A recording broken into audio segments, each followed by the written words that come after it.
And again, to say thank you for bringing this motion where we can actually discuss, I suppose, young people in Ireland today and sort of the challenges that are faced. We know that we're in really uncertain times. We know that there is a lot of anxiety. We know that it has been so harrowing, the 2 years that we've had to deal with COVID and the lockdown and the impacts that it's had on all age groups, but particularly young people.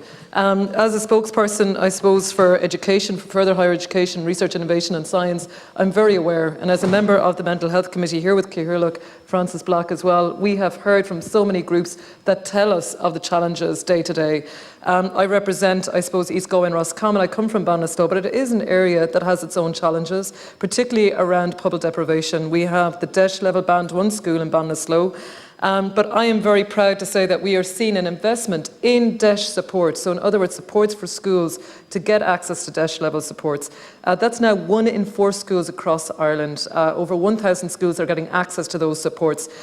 We also have seen that special education teachers have been increased. We're seeing an extra amount of places. That's under Minister Josepha Madigan, under a Fine Gael government previously, and in this government that we've had a focus on special education. It's been very clear for children, there is a huge focus under Minister Heather Humphreys and the Department of Social Protection around an increase in child benefit. When you're looking at what we see for the primary school levels, what we want to see in rural areas is that we're maintaining our schools, we're maintaining our teachers within our schools, and that's about reducing the student-teacher ratio, the pupil-teacher ratio, and we're looking at reducing that again by 1 point.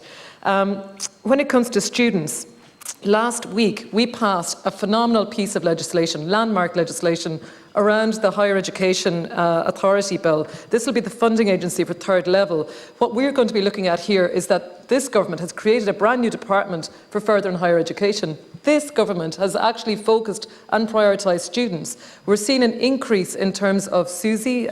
We're seeing an increase in the Student Assistance Fund. That's for students that are in difficult situations, that they will be able to access this fund through the Students' Union. The PhD students through SFI and IRC programmes are also seeing an increase of over €500. Minister Simon Harris spoke last week as well around accommodation. As my colleague Senator Cummins here mentioned, we need to see that technological universities have the wherewithal to purchase and to create, to design and develop accommodation for students.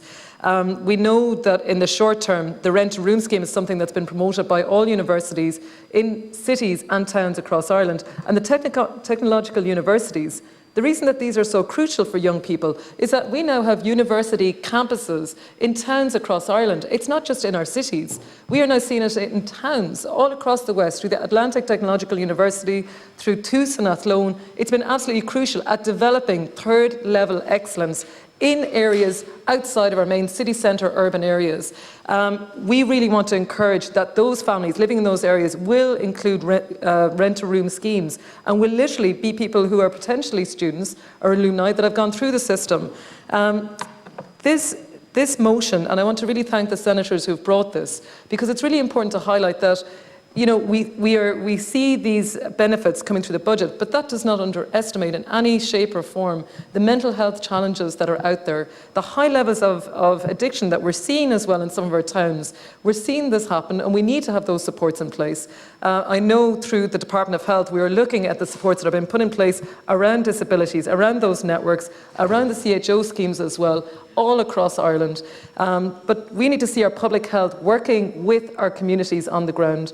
We need to see our CHOs that we have the recruitment in place there, that we have people being recruited into those services, particularly at rural levels. And that can be very difficult when we're seeing vacancies in some of those roles. I know in my own area, we are looking at a psychiatrist post or a psychologist post within our day hospital in Ballinasloe. That is crucial, that is needed. We need those posts in place. We need addiction services in place in rural areas, and we need to see that as soon as possible. I want to thank, I suppose, just the young people and people who are with us here today.